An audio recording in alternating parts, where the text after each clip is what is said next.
my kitchen is ever expanding. I will pick James, unless she's putting something else in chat. Hey everybody, James Young here, architect at Booth Hansen, and probably into my third season here at City Open. Oddly enough, I live with mostly non-carnivores, but over the years we've collected a lot of stuffed animals that happen to be on our walls. So I can't explain that, but I believe I am a collector of those kinds of things. I will pass it along to Charlie. Hi, thanks, James. I'm Charlie Begga. I work with Booth Hansen. I'm the Director of Business Development. I know about City Open Workshop because of James Young and Mark Camarico, who both work at Booth Hansen. This is my first season. This is only my second time attending, but always looking forward to it. And yes, I'm a she, her, and I collect things that are made out of glass. So just cool things that are made out of glass, kind of more on the modern side, but glass. That's it. You want to pass it to someone? Sure, I will pass this along to, how about Louisa?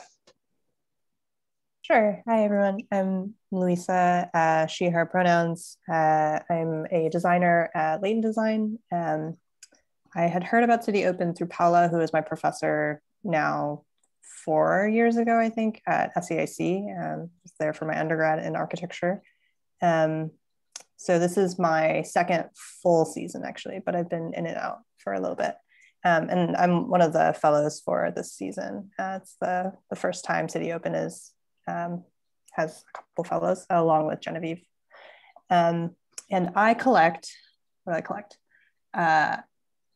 I've been collecting clams and mussel shells and things like that with the hopes of grinding them down, because I was geeking out on Materium for a while. If you haven't heard of the platform, it's like this open source biodegradable recipe database. So I'm trying to cast shells, but I can't at the moment until I have time to, otherwise they're going to mold.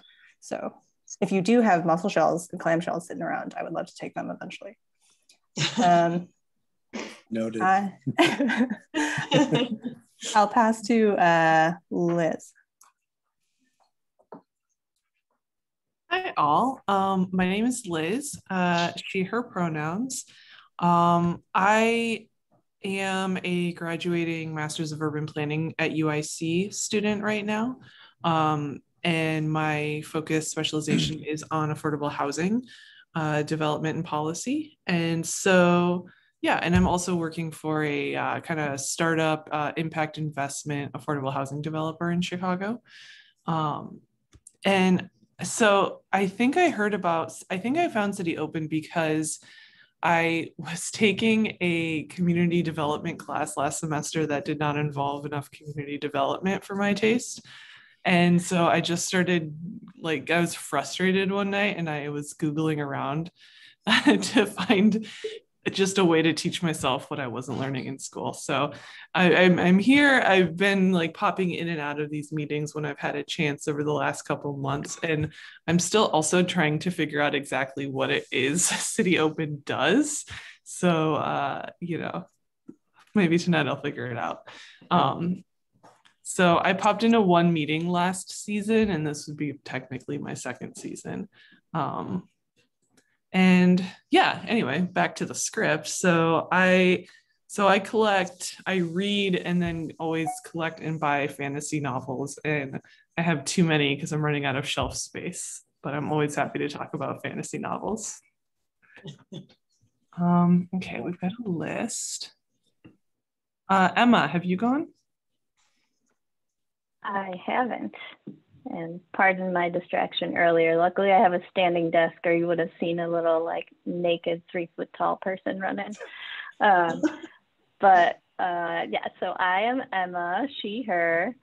I am an architect at Smith Group, and I have been a City Open on and off since the first season. So been here a while on and off. And then what do I collect? I don't really intentionally collect anything, but I would say books, because I will admittedly say I haven't read all the books I own, but I refuse to get rid of any books ever. And I love them. At like every room in our house has a shelf of books. And like a room feels empty if there aren't books in it for me. So yeah, so that's what I would say. Let's see, I will pass it to Tom. Hey folks, my name is Tom Martin, he, him pronouns. This is my first season of City Open Workshop and second episode. I think that's what they're referred to as. I am an associate designer with the Lakota Group. Been in Chicago for a couple of years now. It doesn't feel like that long, but it also feels longer, given the last year. I heard about City Open Workshop through personal research similar to Liz. I was sort of craving this type of community, and it seemed like a pretty amazing group. So yeah, it's been an interesting place to be for the past few weeks. And then I personally collect coffee mugs, and I don't intentionally collect dog toys. So I will like what you pass it to intentionally Alvin don't collect. if like what you don't choose to collect, but you have. Yeah. They just kind of collect on top of each other, and none of them are fully formed anymore. They're just kind of these flimsy pieces of fabric laying around everywhere. But yeah, they collect for sure. Thanks, Tom. Alvin, I use they, them, theirs pronouns. I first heard about City Open from Curtis Whittick, who is a member of another group that I'm a part of. So that was about 8 seasons ago. So I've been around for about that long, but consistently participated for 6 full seasons. And I work at my church where I am now as property team lead / property manager and fixer of small things that break. And stuff that I collect, I like to collect rare seeds, like anything that I haven't planted before. So I'm always in search for stuff that I haven't yet, which, you know, kind of leads me to one of my hobbies, which is gardening. So just in case you didn't catch that. But yeah, I will pass it on to Arnold.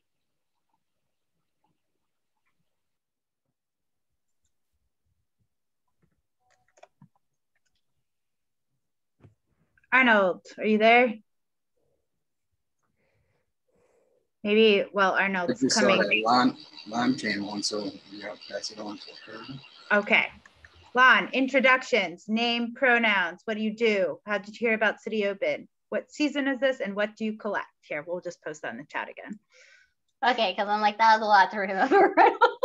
I mean, like, I know my name. That's Lon. Hi, all. Pronouns is she, her. What do? I am an architectural designer. And how did I find out about City Open is I found out through Miss Genevieve, and which season, this is like 1.5. And what do I collect? Oh, I collect a lot of Sailor Moon stuff. Let's say that. Oh my gosh, I love it. Okay, and then let's see. I know the list. Oh, Arnold. Oh. Okay, great, Arnold. Yeah, my name is Arnold. He, him. What do? I'm a transit planner, transit urban planner. I heard about City Open through Elle and Steve at various different times. What do I collect? Well, before I was formally an urban planner, I collected lots of books about cities. And since I've had a cat in my apartment, I guess cat hair. That's Let's see relatable. who else. I don't see all the names at the moment, so I will pass this off to whoever is left. Okay, I think we have Elle and Nora and Christoph. I can go. Okay. Hi, my name is Al Ramel. She, her pronouns. I have a day job helping women in tech get jobs. And then I have a night job where I scramble and make City Open workshop. So that's like my little dual life. I found out about City Open because I thought it'd be cool to start something called City Open. And I collect earrings from like different countries. So it's easy to carry. I'm gonna pass it on to Anjali. Hello. Sorry, I'm the otter right now. Hi, I'm also lounging. I'm Anjali, she, her, hers. I've been hanging out with City Open for about 4 years now, in and out. I am the editor of Chicago Architect Magazine and a journalist. I write about architecture and built environment. The thing I collect seeds. So you'll often see me in the park in the fall, pulling things off of trees, taking stuff out of bushes, and those are seeds. Do you have a log of what you already have? I do. I have like a series of very unfortunate looking Ziplocs that are labeled right now. I would like to be able to like plant them in my front area and back area, but I haven't gotten around to it. It's like yuccas and stuff. Anyway, someday. I'm going to pass it to Smitha.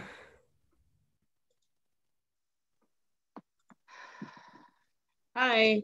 Sorry about my blurting earlier. I was excited I was in the room. Anyways, hi everyone.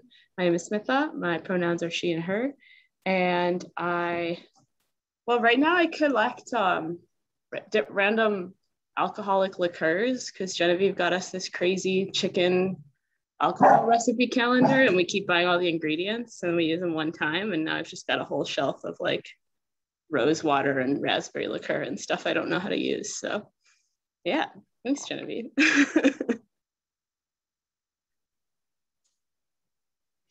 Okay, we've got Nora and Emma and Christoph left. I'll go. Hi, I'm Nora Gobelbecker. This is my first season in City Open. I'm an operations specialist for a makerspace right now and an aspiring urban planner. I heard about City Open through Al, and I have a mug collection. Like, not just for coffee, like classic. Yeah, totally. All right, Christoph and Emma. My name is Christoph. I use he, him pronouns. I work as a data manager at a nonprofit on the north side. And I heard about City Open a couple years ago through Eventbrite. And I'm not a really big collector. I'd say the closest thing I collect right now are books.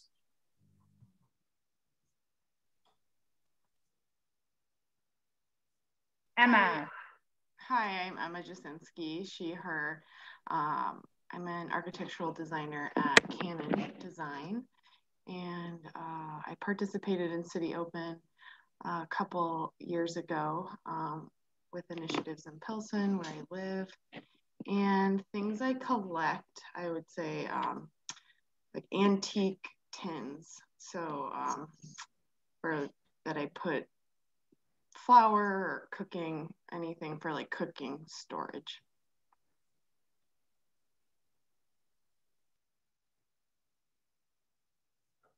All right, did we get everyone? I think should be good.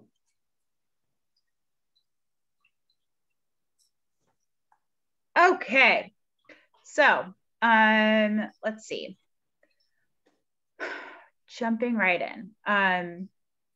So our values at City Open, just go ahead and I'm going to go really quickly through these slides because there's a bunch of them and we kind of do them at the top of each session. But anyways, the values are the collective first, an active pursuit of racial justice and racial equity and social justice, checking the framework, how do we ask the right questions, bridging conversations, who has overlooked experience, who should we seek out to hear from, and then opening access to design services. So this season of City Open was inspired by this ProPublica article. We can pop the link in here if anyone wants to check it out later. It's a long but very, it tells quite a in-depth story about a corridor on Madison Avenue in East Garfield Park, and kind of how it starts in like the 60s and then goes up through now, and tells how this like disinvestment kind of process occurred. The question that we're asking this season is, how do we imagine more inclusive and meaningful planning and visioning processes? So trying to, again, hear from those, how do we include the voices that we don't usually hear from? And this is super central to everything we're doing today and in the past workshops and continuing forward. And we are really open and appreciative to anyone who's kind of saying, hey, we're veering from this, how do we include more? So this is really critical. The area, just to orient ourselves of where we're working, in case you're not familiar with Garfield Park, that green thing is actually like the park. And then that darker area on the zoomed in map is kind of the extent of it. So it's, west of, anyways, Sanborn map. This is what it looked like in 1922. All that pink is commercial space, all that pink is just houses and areas, and it was very dense and there was a lot of commercial space. If we go to the next slide, this was from the beginning of the season, and this correlates to that ProPublica article we just mentioned, but because that's just along that avenue, but all those yellow spots are now vacant lots. And as you can see, just kind of the green areas, there's even more. So there's been a lot of tearing down of the building and housing stock in that area, and it hasn't been replaced. There's just empty lots there now. So this is what it used to look like. It was super active. It was, a commercial center. There's transportation, there's trolley, lots of businesses. And then today we'll see a couple of other photos. There's definitely still some beautiful houses, and this is a mural that's right kind of on Madison and Fifth Avenue. But you can also see in the top left, there's also a lot of vacancies. The L train also goes through this neighborhood a little bit north. And we went on a walking tour a couple weekends ago, and with Jason Ferguson, who's kind of been our guide to the neighborhood this season, who walked us past a bunch of vacant buildings, but also the school. I think we're coming up on the school there on the top left. Okay. And then the next slide that Elise is about to pull up is, I think, kind of the point of the ProPublica article, which I skipped over before, but that is, slides are gone. I think, okay. I think this quote by Mayor Daley was striking because it, I think it's that attitude that the attitude that has created a lot of disinvestment in this area, that we have to like tear things down, because if we leave them up, they're just breeding grounds for gangs and blah, blah, blah, blah, blah. So that's not necessarily, providing a solution or whatever. We don't need to preach about it, but read the article. It's good if you haven't. Last workshop, we heard from Mike Thomas, who is the executive founder of Garfield Park Community Council, which is a pretty active group in the neighborhood, and they do a lot of like affordable housing stuff. They do corridor development. This was a Madison retail plan from, I think, 2010 or something like that. That has not been developed, but it's still kind of back there in the background. It's important for this season. We will be probably revisiting it. If you want to see any of the past workshops, also they're on YouTube. And then we, in our breakout group activity, we started thinking about personas in terms of like, who are the people that live here? What are the businesses that live here? We broke out into two groups. There was the informal, which are like the informal experiences of the neighborhood, and then the organizational, which is like on the other side of the spectrum from informal, which is like businesses, et cetera. We were asking, we had come up with a list and we were questioning that list and saying, are we capturing all the voices that we want to be kind of thinking about? Who's missing? And so we'll be continuing that conversation today in a kind of through a different lens, but similar theme. Okay, organization of this season, we have working sessions every other week that we don't have a workshop. And that is for anyone who is interested in kind of propelling what the stuff that we talk about in the workshop a little bit further and doing it's a little bit more planning and hands-on. We encourage everyone to join. Those sessions are an hour, and as opposed to an hour and a half, we don't have a speaker come to those. They're just purely about like working and kind of brainstorming through things.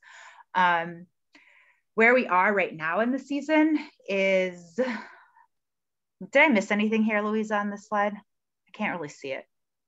I think I might have missed it, but I think this is kind of a unique season. Usually City Open is the extent of spring or just fall. And so this year, spring will be the first part of this year-long exploration. The research and framework portion for looking at Garfield Park. And then in the fall, we'll take what we set up in the spring to look at partnering with people in the neighborhood and programming and what that could look like. Perfect. Also, I apologize, my video was off. I thought it was on and I was being super expressive and apparently I wasn't, where no one could see it, I was. Okay, so then right now we're in our fourth workshop. We are talking about strategies and tools specifically, and then we have Al Walker, who Elle will be introducing, but he also is a member of the City Open advisory team talking to us today. So yeah, that was the, oh wait, no, sorry, there's a couple more items. Or no, that's it. Okay, Elle, your turn. Thank you all so much for joining. I'm really delighted to introduce Al Walker. Al, I'm just always struck, like no matter the weather, you are always at a City Open event. And I've been able to also visit Al in his South Shore neighborhood, where he is also a staunch citizen advocate and just engaged in, I kind of, the running joke is kind of engaged in everything. I'm like, oh, I didn't realize you were also involved in that.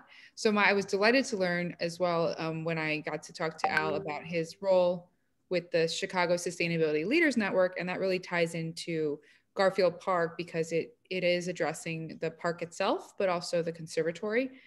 So Al's just gonna go through kind of his framing of sustainability and economic development, and then how that's really connected with kind of the vitality of Garfield Park. So Al, thank you so much for being here and looking forward to your presentation. Thanks, Elle. Thank you so much for that intro. Thanks, Genevieve, for starting us off. And like Elle said, my role as far as the sustainability movement is concerned has to do with first being, a member of Windsor Park, but then because of the fact that we've got so many collaborations that we do here in Windsor Park, we have been able to connect with so many different organizations around the city. And one of the main organizations that I've been able to connect with over the past 6 years or so, almost 7 now, it's been the Chicago Sustainability Leaders Network. Am I able to share screen? Yeah, I think you should be able to. Okay, thank you. So what I will do is share my screen with, beginning with this. Can everybody see the screen with the ICA in the upper left corner? Yep, you're good. Great. So basically, this is the makeup of the Chicago Sustainability Leaders Network. There are over 2,700 residents that are engaged in a whole bunch of different neighborhoods that we engage with. And then there are 80 plus sustainability enthusiasts in these neighborhoods that have, in one way or another, engaged with the CSLN and its model of sustainability. And so that particular model comes out of something that was developed about 10 years ago. And so if I can, I will take us back to how that all started.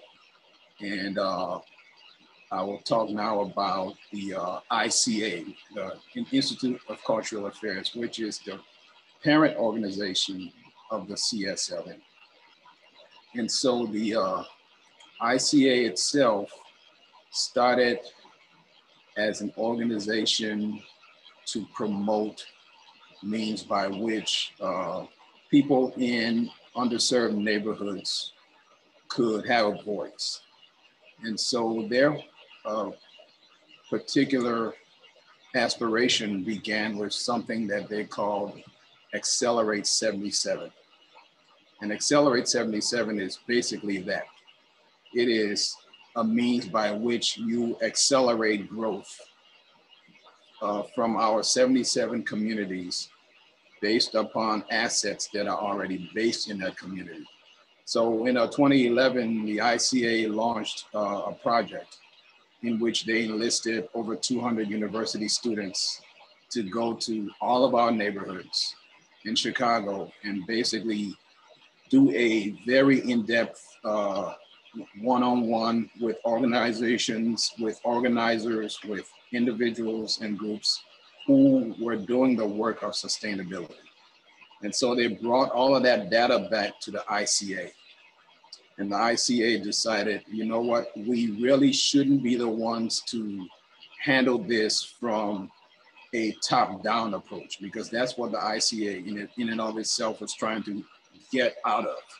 And so what they decided to do was from the data collected by Accelerate 77, they said, let's use this to formulate an organization that we now know as the Chicago Sustainability Leaders Network. And this organization has been in existence for 7 years. And so some of their leadership come out of the ICA. Some of their leadership also come out of the movements of Chicago's sustainability leaders at the community level. And one of those communities is Garfield Park.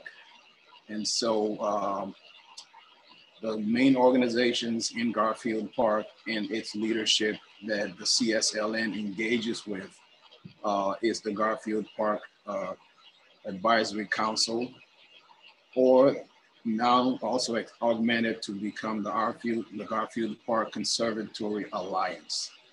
And so that particular group, their whole idea is to grow Garfield Park through the lens of the natural and the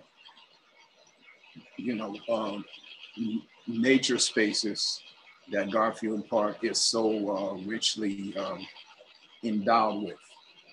And so what we did at one event was to go to the Garfield Park Conservatory and actually have an event where we invited members of CSLN, where you see two of our members here. This is Mike Strode and Emily Ray. Emily's actually been to two of the sessions that City Open has hosted. And so we would go and engage community level collaborative efforts. And so we use these events that we call Nourish community events to go to each community, pick a area where they're doing their work, invite their particular constituents, invite their neighbors, and invite their leaders to talk about different types of issues that they're currently facing.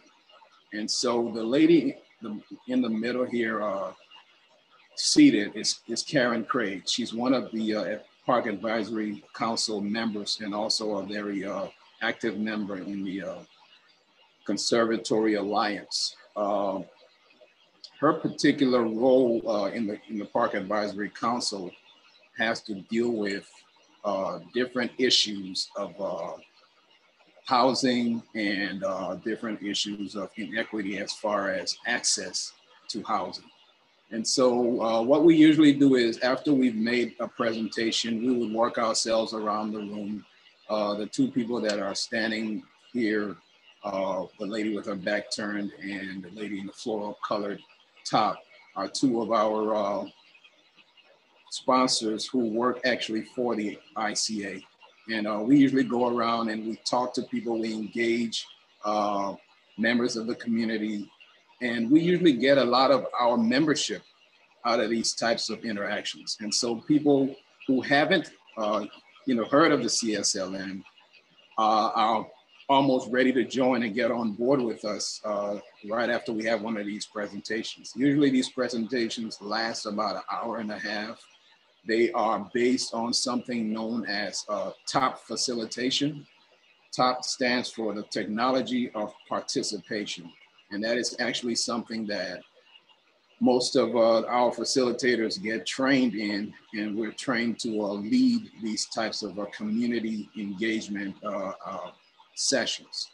And so what we do basically is we go into breakout groups after we've made the presentation, and then we decide based on the community's input, what is it about this particular community do you see as the asset that will make this community stronger, or the assets that will make this community stronger?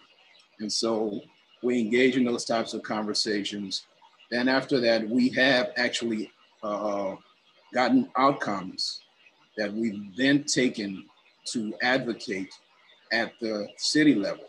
So we have several different working groups within the CSLN.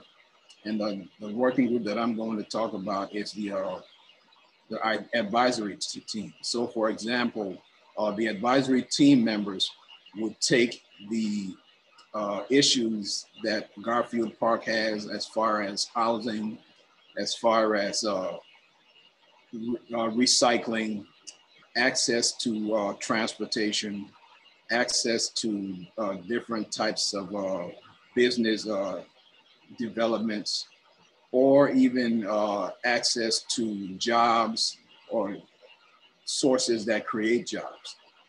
And we would take these issues and talk to city officials. One of our main conduits within the city is actually the Chief Sustainability Officer. So one of the big issues that Garfield Park has as far as the sustainability aspect is just development on a scale that is community friendly. And so a lot of what's been happening in this part of the neighborhood is that development has taken on a face that looks more like somebody who is not committed to Garfield Park's long-term sustainability and health. And so some of our conversations with these groups are, what is it that Garfield Park already has that the city can invest in so that it can grow sustainably from within? And One of those things happens to be, the idea that there are a lot of innovative business ideas that are coming out of Garfield Park. And the growth and the sustainment of these types of businesses is what will bring, long-term growth and, development in a sustainable way to Garfield Park. And one of those groups that we actually engage with that do a whole litany of different types of community level business, entrepreneurship, and development, activities is a group called the Westside B-Boys. The Westside B-Boys is founded by a person by the name of Thaddeus Smith.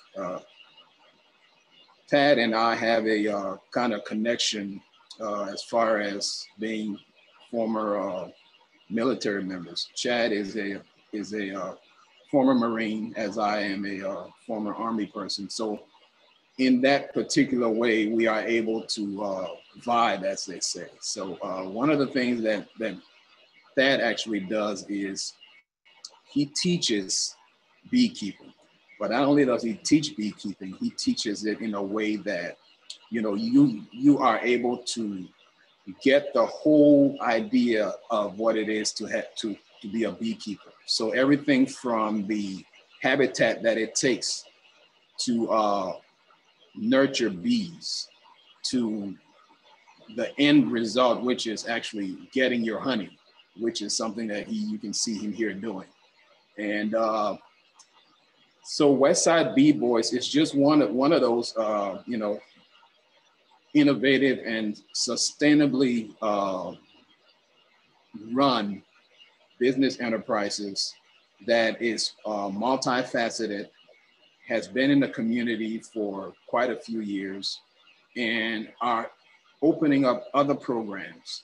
For example, before they started with all of what you see here as far as the beekeeping and the gardening and the permaculture design and the woodworking, he would just give beekeeping types of classes. And so from there, people would always come up to him and say, well, you're doing that, maybe you can do this. And he would just continue to build on those ideas and continue to expand his offerings. So he's very active with the young people. He has beekeeping and honey making classes that he does. He also is able to sell the actual honey and put the proceeds back into the community and his various entrepreneurial business ventures. One of the things that came out of that was, of course, the raised garden beds that you see the young people here starting to learn about. And so this is within the last 2 or 3 years or so, a new program that they have started. And so we'll talk a little bit about their programs.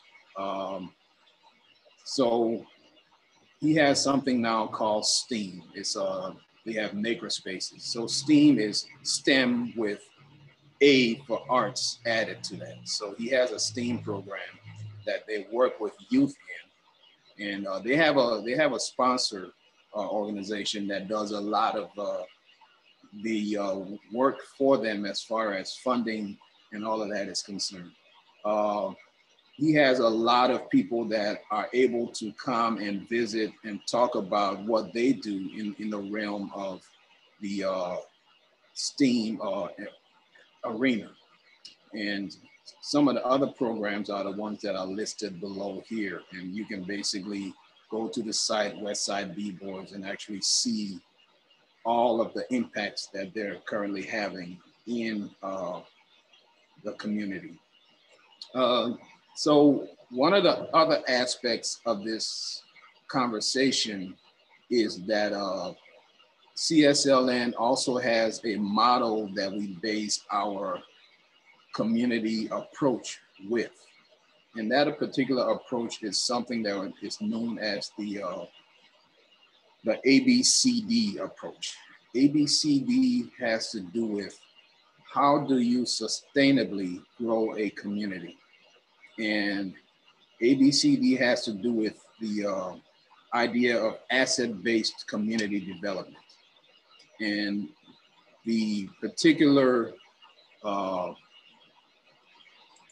aspect of that has a deep root in one of our CSLN's members, background and career. The person who's basically responsible for teaching our asset-based community development platform is the gentleman that's standing here to the far right-hand corner, Steve Bergdahl. He is an internationally known person that has done different types of programs and different types of workshops internationally, teaching about what the idea of asset-based community development is. And what asset-based community development says is that a community, in essence, has no needs. What a community has is assets. And so if you go to that community and you develop that community based on its assets, then you won't need to have the mechanism by which you are addressing the needs of that community. So you won't have to bring things in from the outside to build that community or to sustain that community. All you would have to do is develop the assets that that community already has, allow them the resources that they need to develop those assets, and then that particular community can in turn sustain itself. And so the CSLN, our particular approach to every community that we go into is that we go looking for community assets. We go looking for what is it about this community that will make it sustainable. And then we have dialogue, we have different types of exchanges to highlight those community assets. And then we catalog that, but we just don't sit on that data. We take that data and we again, engage policymakers. We engage people who are making decisions based on the community's, aspect and the community's, what they see as the things that will make that community more vibrant. And so we take that particular information and we say, this is what they're telling us. So maybe you should consider this in your decision-making process. And our advisory team, which is the team that engages with the chief sustainability officer or the city's chief of different departments, is the committee that operates as that in-between space to allow for these voices in the community to be heard. Finally, I will have us take a look at a couple of other developments that are happening in Garfield Park. This particular organization is called Inspiration Kitchen. Basically what they do is their particular programming is the culinary arts. So all of the people that work in Inspiration Kitchen have some level of, background that prevents them from very easily navigating the workforce. And so what Inspiration Kitchen does is, if they find that these people are interested in the culinary arts, they put them through training. They get them certifications, and they give them jobs as servers, as chefs, as you know, other aspects of the restaurant industry that, you know, that they could benefit from. And some of these people have actually left Inspiration Kitchen to go work for some of our major restaurant organizations in the city. These organizations are, of course, just a few of the ones that CSLN tries to go out and engage with, tries to go out and, you know, uplift what they're doing so that people who make decisions to influence communities can look at these types of success stories in these communities to model from and to, you know, put in that force multiplier effect that, you know, city dollars and decision-making dollars can make the difference in. And so our job basically is just to maintain that in-between space where we can make sure that their work is being lifted, their voices are being elevated, so that when the decisions are being made, they are considered first and foremost. With that, I will conclude the presentation and take any questions. Thanks so much, Al. There's a bunch. Let's see here, and anyone feel free to unmute and please directly ask Al any questions that you might have. You want me to stop sharing? I can stop. Sure. All right, let's start with Arnold. So you're kicking us off. Is Garfield Park Advisory Council focused on the park itself or the neighborhood area? I think that was in regards to the natural and nature spaces focus, right, Arnold?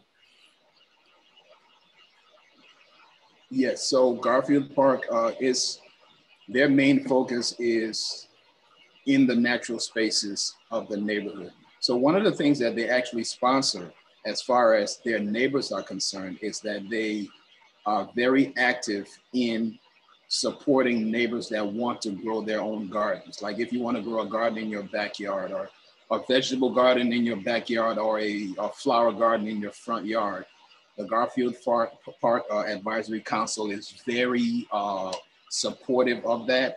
And so that's basically the way that they engage with the community. But one of the other things that they do is that they have these youth summer programs through the One Summer Chicago, and members of the community who have youth age participants from the age of 14 to 19 are able to participate in programming at the Garfield Park Conservatory through the Advisory Council's programming. Hello. So I guess what the nature of my question was is the Advisory Council within the Park District itself and focused on Park District programming, or is the scope the entire neighborhood area of East and West Garfield Park? So the Advisory Council works with both the programming of the Park District, but they also are very big champions of getting the neighbors involved with those programs. But they are in support of the Park District's program, yes. Thank you. Don't want to derail too much, but I think Anjali had just noted that the two of you are working on an asset compilation of natural based assets in Garfield Park for this season, right? And we'd love to see like how that's going. Yes, I actually have collected a bunch of, and where can I put these? Where can I put these pictures? Is it if we make you like a folder, would that be easy to drop in? Okay, that'll be great. I can do that when. I'll send you a link. All right. Exciting. All right. Flipping up through here. Let's see. So what does, so there's a few questions kind of looking at what we're talking about in terms of assets. So some things that people are interested in looking at are some, you started to go into it with inspiration kitchens, but some case studies for the asset mapping itself. If you could show an example, if you have on hand by chance. And or would love to hear more about the process of making that asset map. Okay, sure. Let me see.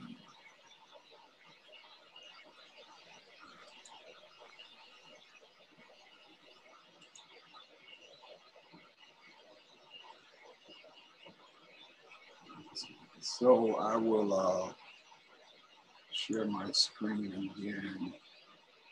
So one of the things, I'll just talk about it. One of the things that we do is we ask a question: what's happening in your ward?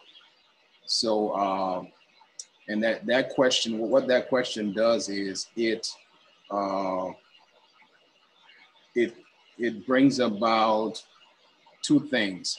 One is how engaged are the people who we're talking with what's happening in their wards. Because one of the things that we've found is that a lot of times there are things happening in a particular person's neighborhood and maybe right in front of their homes, and they don't really have any idea about what it is that, you know, is happening.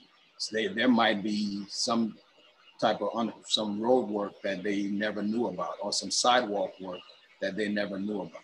And so what that question does is that it invites, you know, the opportunity for us to know exactly how much people are engaged with things that are going on in their wards. And as far as the asset mapping question, what we've devised is that we think that all communities have assets, but what we want to do is to allow those communities to tell us exactly what those assets are. And so the asset mapping tool is really something that is devised from the inside out, as opposed to us taking a matrix of something and overlaying it on a particular community and saying, these are the assets that we think this community has. We do it the reverse way, is that we allow those community participants to tell us what they think their assets are. Because a lot of times what happens is that some things go missing if we from the outside in try to say, these are the assets that these communities have, if that makes sense. Yeah, definitely. And I think we are running short on time. Sorry to go long, but maybe this last question then is a good ending question from Ian, talking about how do you categorize that asset so a community can pull together the resources and synthesize those into a strategy that you were talking about taking to the city from that point then. So there are several interest levels that each community would have. A big one is safety. So a lot of people who are in communities that are underserved have issues about walking their communities. A lot of people I've seen a person on the number 20 bus, which is the bus that runs down Madison, that's in perfectly good shape, take the bus for 1 block, get off that block and walk basically across the street and go into their homes. When you're driving between the 2 bus stops that they get on and off at, you realize why. There are people, you know, who may be of one, you know, intention of another, or another that they don't know. They don't know what their intentions are. And so rather than risk, you know, finding out, you know, from them directly, they would prefer to just get on that bus and ride it for that one stop and then take a few steps to their doorsteps. So safety is a big thing when it comes to these communities. So that's one of the things we always hear. Another thing is that they don't feel that there are a whole lot of commercial activity that they can engage with. And so one of the comments that's already made is that we don't get a lot of police protection. We get a lot of police intervention. So because you don't have businesses in a lot of these communities, the police doesn't have those types of assets to protect. So they're not there to protect as much as they're there to intervene. And so that's another aspect of you know, what we hear from community members. And finally, a third one is just lack of access to job opportunities. A lot of them have to take multiple modes of transportation to get back and forth from their jobs. And so those three things layered on top of each other are kind of like the recurring themes that we hear from community members as far as how they view their communities, if that suffices as an answer. Yeah, thank you. And if you don't mind, we might also lean on the fact that you are regularly here, and maybe we can pass some of these other great questions to you to absolutely, yeah. Message back. If you want, I don't know if you want to put it in the doc or, yeah, that'd be great. And what I can do is answer them, and even some of the asset mapping strategies, I can also expound on those. That would be awesome. Yeah, and I think I had saw that you're also now on Slack, so maybe we can share images. Absolutely. Yeah, that's right. I did register for the Slack. Okay. Yeah. That's right. good. All right. Awesome. I forgot I did that. All right. Thank you so much, Al. And so if you still have any other follow-up questions, please do drop them in the chat or in the agenda. The bottom section of the agenda is where we're taking collective notes. So feel free to jump in there and add your own questions. I'm going to reshare my screen, and we'll blow through this pretty quickly because we want to save as much time as possible for the breakout group discussions. So if you haven't yet signed up, here's the table, and Anjali will break us out in a moment into the two groups. But what we're doing today we're kind of halfway through the spring 2021 season. And so we want to take a look at the research and the knowledge that has been generously shared with us throughout the season now, and focus and hone in on what we want to end the spring season with to set up the fall. And so Paula has put together this incredible diagram to kind of frame everything we've both discussed and learned and want to do and synthesize into. And so just briefly looking over, please do take your time looking at this, and we'll look at this in the groups as well. But back to the original question is, how do we reimagine development in inclusive and meaningful community processes? And so the kind of principles that are guiding us along are to listen and to connect, to activate and share, and then ultimately also to document, so that this is something that we can, kind of similar to how CSLN, takes that raw data and passes to the city. Then, what are we doing with this knowledge and data? So we'll take a moment in our breakout groups to discuss this further. But just a couple more things. So one direction that the group has kind of landed on is using story maps as the kind of digital repository for all of this data. And here, I'll open this link real quick, but if you haven't had a chance to explore story maps yet, or if you're not familiar with the tool, it is ArcGIS based.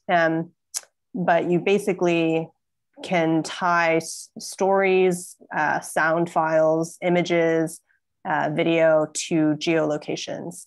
So we've just as a test kind of started looking at what that could look like. So you can see here, we've got some bits of text, got images, diagrams, and it ties to a map.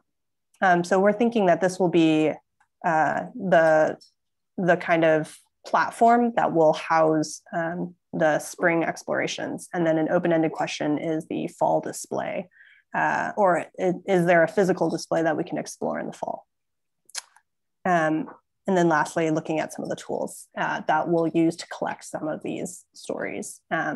So Anjali, if you're ready, we'll break out and continue the conversation. And if you could set, let's see, 7:15, 7:20 as the end time, and we'll do a sprint regroup, and then try to end right on time, 7:30.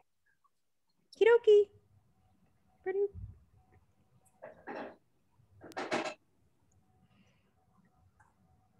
Oh, I think you've swapped on Genevieve and me. I'll move you. Thank you. Hi, Paula. Hi, Paula. Hi, where do you want me? I put you in with the digital organizational folks. Okay. All right. Bye. Where are you, Louisa? There. Move. Oh, no. You. And then I'm moving Genevieve to you. Good? Okay, bye.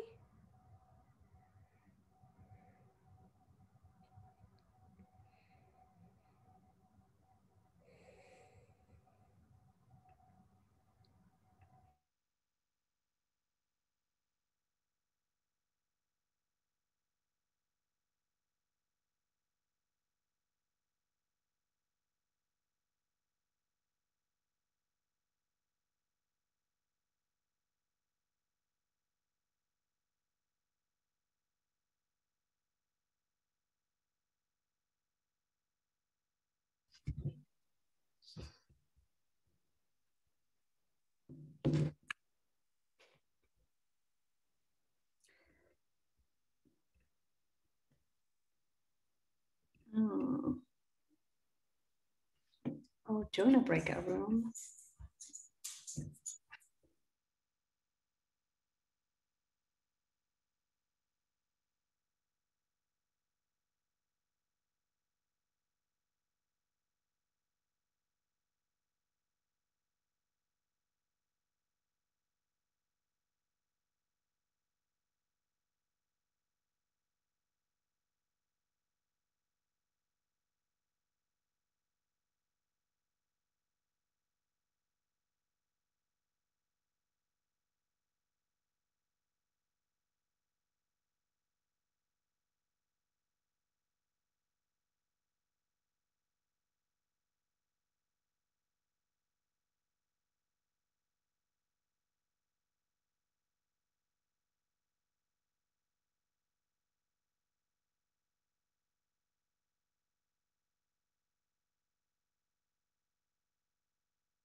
Oh, right. We got to go rapid fire.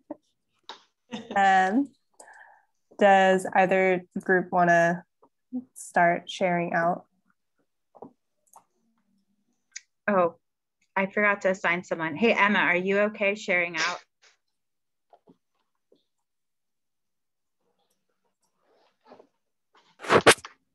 I can. Oh, she's yeah. not back. I can go for our group if we want to do that first. Yeah, that sounds good. Yeah, so we talked about basically kind of like a little bit what were our blind spots and some of the convo topics and deliverables and things like that. We began to also talk about the assets and how do you make them kind of go beyond their borders, such as Garfield Park in of itself, the actual park, as well as the United Center. And we started looking at some of the assets as well as some of the ties into what is the identity of the neighborhood and how does it tie together with like transit and things like that, and why isn't that being leveraged to what we think it could be. The question was asked of what is the identity of the neighborhood versus the actual property itself, Garfield Park versus the Garfield Park.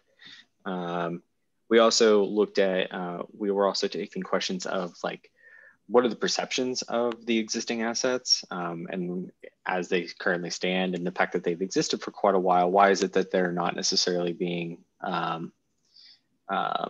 leveraged in a proper way or in a way that would be beneficial to the neighborhood?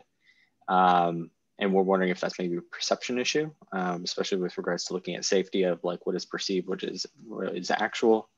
And then we kind of landed on, well, a lot of these things are coming somewhat to the periphery of East Garfield Park in and of itself. So is it a matter of we need to look at the extents as well of like what is the kind of catchment, quote unquote, of Garfield, East Garfield Park and the Madison corridor? Thanks, Ian. I'm gonna flip over here. Emma, you ready to go? I think so. Yes, if you guys can hear me. Yeah. Okay, cool.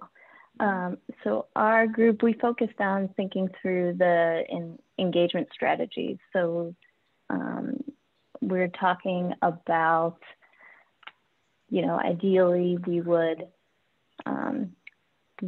kind of be in person on the street corner and interviewing people, but not everyone's going to have the time or be comfortable with that. So we developed these ideas of these postcards as well as business cards and the concept of leaving a voicemail. So the postcards would be kind of the most analog tool. So they would be kind of pre-stamped, potentially we would work with local businesses to let them kind of put it there. And then they would be mailed back to us. We talked a bit about, making sure we have both kind of virtual and analog methods so that we can capture people in different forms depending upon how they want to engage and can engage. And then you can see the business cards there are kind of more the quick, like, hey, go online. The person seems comfortable with a QR code and can kind of use it that way. And then the third, the kind of leave a voicemail piece is, again, another option. And I think this is more in the chat than in our verbal conversation, but looking into setting up like a Google Voice mailbox for that too. So yeah, just thinking through kind of the equity of engagement and getting through to different people in different ways that they're comfortable with. Yeah, that's awesome. And all of those, these kind of strategies will be really lovely to see compiled on story maps. And I think that's something that the digital group can be thinking about too, is what do we want to capture as some of this data that we're exploring, and how do they sit next to and or tie together with these stories that are being shared and things like that. Cool. Any last comments before we let everyone go? I'm flipping over here because I think we have a couple announcements. Oh, we have a big announcement.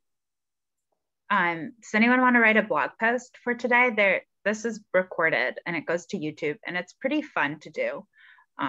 You have like total creative freedom. It can be anywhere from like 250 to, you know, go wild 1,500 words. But it would be a super huge help, and it's a good opportunity to, you know, exercise your creative blog writing. And again, this is recorded, so it's like you can go back and look at it. There's also been some notes taken in the agenda. Looking for volunteers.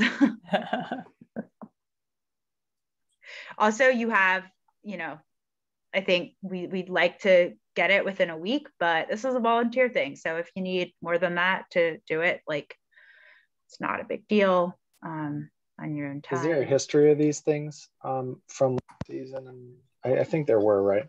Yeah. Let me pull it up real quick and we can drop it in the link. But cityopenworkshop.org/past. I think our last volunteer was Juan, and he did that's not the right write-up. Oh, where do you go, Lisa? I don't know. Past workshops. What other blogs are you writing? Thought I had it from memory. Yeah, the last volunteer was Juan, and he did the write-up for the tour. So yeah, it's just a way. It's a good like documentation practice, but also if it's this is stuff I write all the time, so I'm like I need a break from writing. But if you're on the other side of the spectrum that you feel like writing, it's a thing that I like to do. This is a good one, and it's very free form. It's more like how you are reading this and you didn't attend the workshop, like how would you tell a story to someone else? And it's a blog, so definitely like feel free to take as much flexibility and freedom with the writing style as you would like. I discovered with Juan that Wix is not very flexible on image display, but otherwise have fun with it. And then give it a shot. Awesome, yay, thank you. I missed who that was. My internet's been unstable all night, so I might have to reference the video, but okay, yeah, totally. Tom Martin. Thank you. And we'll shoot you an email with some like more information about it. Cool, thank you. So we'll leave on this note then. The next workshop is April 14th. If you are joining in on the working sessions, we'll meet next Wednesday. Next April 14th will be fun. We're inviting back all of the guest speakers that we've heard from this season. And so working session people you'll see, we'll be putting together a kind of compilation of the season, and we'd love your input on it.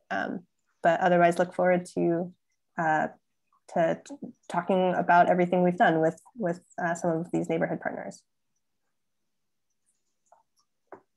Awesome. Great. Sounds good. Thank you so much. Thank you. Thank you, everyone. Thank you. Hi, everyone. Have a good one. Stop recording.